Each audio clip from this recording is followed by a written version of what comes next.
গত 2 এপ্রিল কুষ্টিয়া সদরের সংসদ সদস্য মুফতি আমির হামজার বিরুদ্ধে আমি বাদী হয়ে মানহানির মামলা করেছিলাম।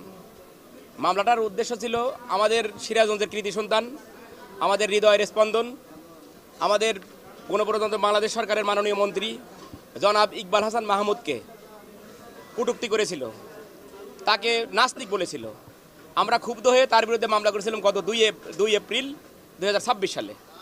2 এপ্রিল মাননীয় আদালত তাকে হাজির হওয়ার জন্য সমনের আদেশ দেন এবং সমনের তারিখ আজকে ছিল।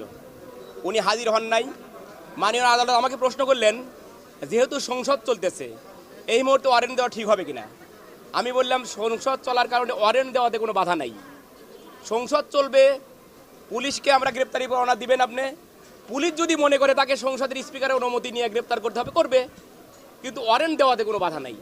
পরে আমার কথায় সন্তুষ্ট হয়ে মাননীয় আদালত বিজ্ঞ অতিরিক্ত চিফ জুডিশিয়াল ম্যাজিস্ট্রেট তার বিরুদ্ধে গ্রেপ্তারি পরোয়ানা জারি করেছে।